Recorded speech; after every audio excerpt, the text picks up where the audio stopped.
from Portland Music Company off Broadway. Today we're going to be talking about ukuleles. So there's 3 big groups of ukuleles, and then there's one that's going to be slightly different. We're going to talk about the differences between the different kinds. So the one that's in my hands right now is called a soprano. So with these ones, it's tuned. So your first string, your high G is the first, and you have C, and then E, and then A. So think of it like good cats eat anchovies. So the cool thing with ukuleles is soprano is tuned to that, and then one size larger from the body, you have a concert size. So you can hear. It's tuned the same way, it's just going to be a little bit bigger of a body, so you can have a little bit deeper of a sound. So this one.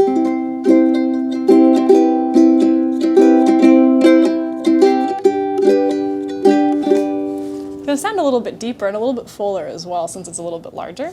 And then one step up from the concert size, you have the tenor. So the cool thing about tenor ukuleles is there's 2 different kinds.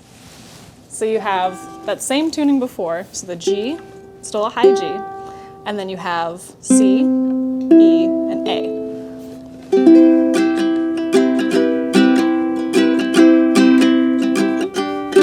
It's going to sound even fuller than the last one did, but the tuning is still the same. So if you can play one of these, you can play all 3 of these ukes as well. The cool thing about tenor is there's also a way that you can have a low G up at the top. So this one, while it's also still a tenor ukulele, it's an octave down for that first G string. So it's a wound string instead of nylon like the rest of them have been.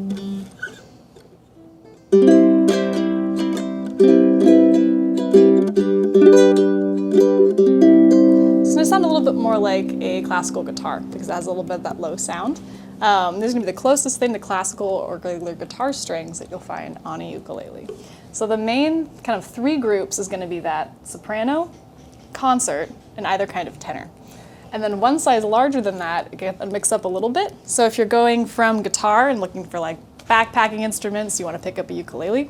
The easiest one to start from is going to be the baritone.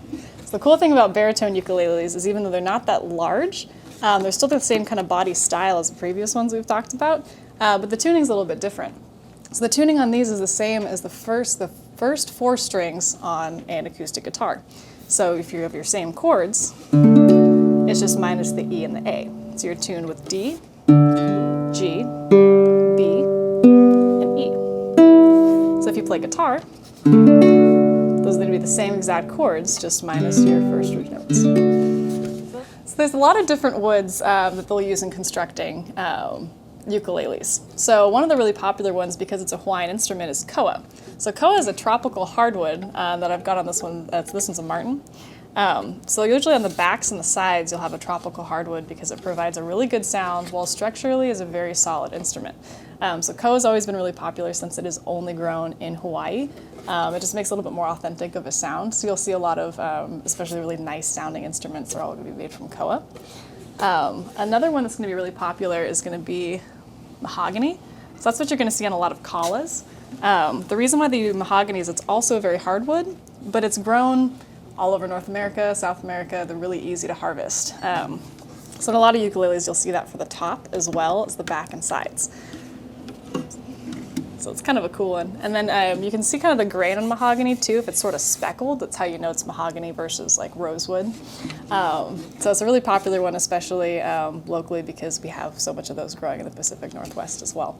So you'll see that with kala as well as any kind of hand-built instruments that are made from up here. So it's a really kind of a cool wood and it's great.